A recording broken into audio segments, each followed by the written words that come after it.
நன்றி. ஓகே, எனக்கு வந்து இதில் பார்த்தீங்கன்னா ஒரு ஸ்கிரிப்ட் மாதிரி யார் யாருக்கு நன்றி சொல்லணும் எனக்கு அந்த சொன்னாங்க. எனக்கு ஃபில்டர் போட்டுலாம் பேச வராது, கொஞ்சம் வெளிப்படையாக தான் சொல்லிப்போம், வெளிப்படையாக பேசுறதுன்னு. உண்மையிலே இந்த ஸ்டேஜ்ல வந்து பாத்தீங்கன்னா நன்றி உரைன்னு சொல்லி எனக்கு பேச கூப்பிட்டுருக்காங்க. நான் தான் பேசி அவருக்கு மாலை காட்டிட்டாங்க. இந்த மாப்பிள்ளைங்கிறதே உங்களுக்கே தெரியாது, யாரும் கல்யாணத்துல வேலை பார்க்கற மாதிரி தான் இருக்குன்னு உங்களுக்கே தெரியும். முதல்ல நான் நன்றி சொல்ல விரும்புறது யாருன்னு பாத்தீங்கன்னா, ஒரு 2 வருஷத்துக்கு முன்னாடி டெல்லியில ஒர்க் பண்ணிட்டு இருந்தேன். என் காதல ஒரு பெண்ணிடம் வெளிப்படுத்தினேன். அந்த காதல அவங்க ஏற்றுக்கொள்ளவும் இல்லை, நிராகரிக்கவும் இல்லை, பதிலே சொல்லாம ஒரு மாதிரி ஆரம்பிச்சு ஒரு மாதிரி முடிஞ்சது. அந்த தருணத்துக்கு அந்த பெண்ணுக்கு இந்த மேடையில நன்றி சொல்ல ரொம்ப கடமைப்பட்டிருக்கேன். ஏன் கேட்டீங்கன்னா, ஆக்சுவலி அப்பதான் எனக்கு தெரிஞ்சது இந்த மூஞ்சிக்கு லவ்வெல்லாம் செட் ஆகாது.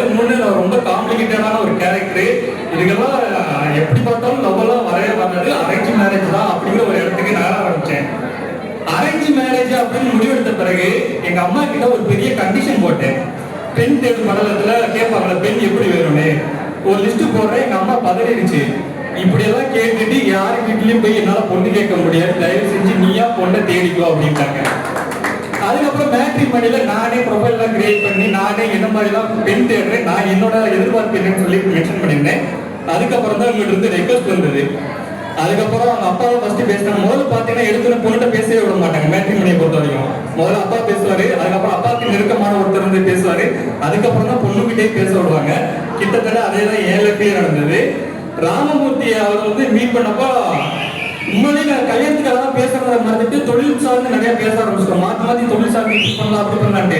அதுக்கப்புறம் தான் எங்களுக்கே தெரியுது நம்ம வந்து கல்யாணத்தை பத்தி பேசுறதுக்காக இந்த மேரேஜ் செட் ஆகுமா ஆகாதா அப்படிங்கிறத டிசைட் பண்றதுக்காக. 2வது நன்றி சொல்ல கடமைப்பட்டது யாருன்னு பாத்தீங்கன்னா ஆதரவைக்கு. நான் சொல்ல போற விஷயம் உங்களுக்கு சாக்கா இருக்கலாம், ஆனா உண்மையிலே நடந்தது என்னன்னு பாத்தீங்கன்னா, ஆரம்பத்துல இருந்து நான் சொல்லிக்கிட்டே இருப்பேன், நீங்க நல்லா யோசிச்சுக்கோங்க, உங்களுக்கு இன்னும் டைம் இருக்கு, உங்களுக்கு இன்னும் டைம் இருக்கு, நல்லா யோசிச்சுக்கோங்க, நான் உங்களுக்கு செட் ஆவானா அப்படின்ட்டு. அவர் ஒரு கடல்ல வந்து எரிச்சல் ஆயிட்டாங்க, ஏன் இப்படியே பேசிக்கிட்டே இருக்கீங்க அப்படின்ட்டு. February 14 வருது, நடுவில் அவங்ககிட்ட இருந்து ஒரு மெசேஜ் வருது. நான் வெளிப்படையா ஒரு கொஸ்டின் கேட்கிறேன், உங்களுக்கு ரொமான்டிக்கா பேச தெரியுமா தெரியாதா? இதுதான் அவங்க என்கிட்ட முதல்ல கேட்ட அந்த மாதிரி ஒரு கேள்வி. நான் சொன்னேன், எனக்கு டக்குன்னு உங்களுக்கு எதிர்பார்க்குற ரொமான்ஸ் எல்லாம் வராதுங்க, நான் ஏதோ ட்ரை பண்றேன், முடிஞ்ச அளவு ஏற்றுக்கோங்க அப்படின்னு சொல்லி போயிட்டு இருந்தது. கல்யாணத்துக்கு ஒரு வாரத்துக்கு முன்னாடி ஒரு மெசேஜ் வந்து ஒரு 10:30க்கு நம்ம 2 பேருக்கும் செட் ஆகாதுன்னு தோணுது, நம்ம நாளைக்கு காலையில் எங்க அப்பா கிட்ட நான் பேசுறேன் அப்படின்னு போட்டு விட்டுட்டாங்க. அந்த மெசேஜ் நான் பார்த்தது 11:30க்கு தான் பார்த்தேன். இப்ப நீங்க எல்லாம் கேட்கும்போது என்னடா பொண்ணு இப்படி சொல்லிடுச்சா ஒரு வாரத்துக்கு நான் ஷாக்லாம் ஆகல, ஒருவேளை நல்ல முடிவு எடுத்தாங்களோ அப்படின்னு தோணுச்சு. வேற அவங்க கிட்ட நான் சொன்னேன், ஏதோ ஒரு ரீசனுக்காக முடிவு எடுத்திருப்பீங்க, அந்த முடிவுக்கு என்ன ரீசன் சொல்லுங்க, நான் நியாயம் சொல்லல, நியாயங்கிறது ஒவ்வொருத்தரோட தரப்புலையும் மாறிக்கிட்டே இருக்கும். நான் விளக்கங்கள் கொடுக்குறேன், அந்த விளக்கங்களை அடிப்படையில் உங்களுக்கு அது நியாயமா இருந்தா நம்ம தொடரலாம், அப்படி இல்லைன்னா அப்பா கிட்ட பேசிடலாம் அப்படின்னு நானே சொன்னேன். அவங்க சில அப்படி கடற்கடன்னு ஒரு அப்படியே ஆல்ரெடி டைப் பண்ணி வச்சிருக்காங்க போல ரொம்ப வருஷமா, அப்படியே ஒரு 7 மெசேஜ் வருது. பிறகு நான் நைட் 2 மணி வரைக்கும் உட்காந்து ஒவ்வொரு இதுக்காக ரிப்ளை பண்ணிட்டு இருக்கேன், ஒவ்வொரு பாயிண்ட் இந்த மாதிரி இந்த மாதிரி இந்த மாதிரி இந்த மாதிரி சுச்சுவேஷன் அப்படின்ட்டு. எல்லா மெசேஜையும் 2 மணி வரைக்கும் பார்த்துட்டு ரிப்ளை எதுவும் பண்ணல.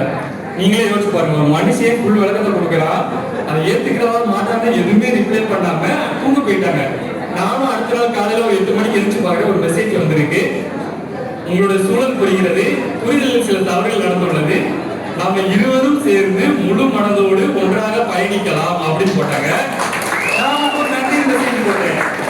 இந்த மேடையில நன்றி சொல்ல ஏன் கடமைப்பட்டிருக்கேன், இங்க பேசுறவங்க எல்லாருமே ஒரு வார்த்தை ரிப்பீட்டா சொல்லிக்கிட்டே இருந்தாங்க, உங்களுக்குள்ள ஏதோ ஒரு பிரச்சனைனா தயவு செஞ்சு உங்க அம்மா அப்பா கிட்ட கூட போகாதீங்க, உங்களுக்குள்ள பேசி ஒரு முடிவு எடுத்துக்கோங்களே. அந்த முடிவு அவங்க ஸ்டார்டிங்லேயே எனக்கு அதை காமிச்சிட்டாங்க, நம்மளுக்குள்ள ஒரு பிரச்சனைனா நம்மளே பேசி முடிவு எடுத்துக்கலான்ட்டு. இது வாழ்க்கை முழுவதும் நான் தொடர்ந்து நம்புறேன்.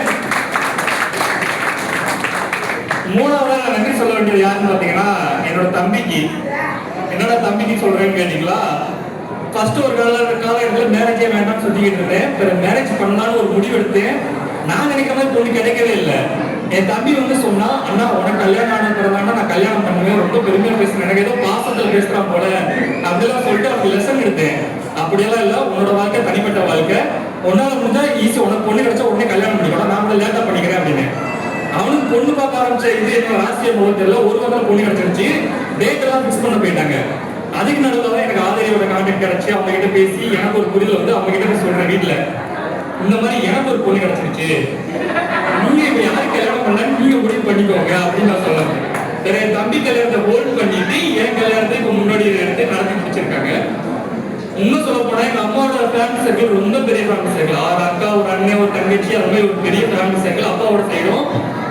இந்த கல்யாணத்துக்கு சொந்தக்காரங்க அப்படின்னு பாத்தீங்கன்னா நீங்க விரல் விட்டு எண்ணிடலாம், மொத்தமே 5-6 பேர் தான் இருப்பாங்க. பெரும்பாலும் அவங்களுக்கு இந்த ஜாதி மறுப்பு சுயமரியாதை திருமணத்தில் பெருசா விருப்பம் இல்லை. என் குடும்பத்துல நடக்கிற முதல் ஜாதி மறுப்பு சுயமரியாதை திருமணம் இதுதான்.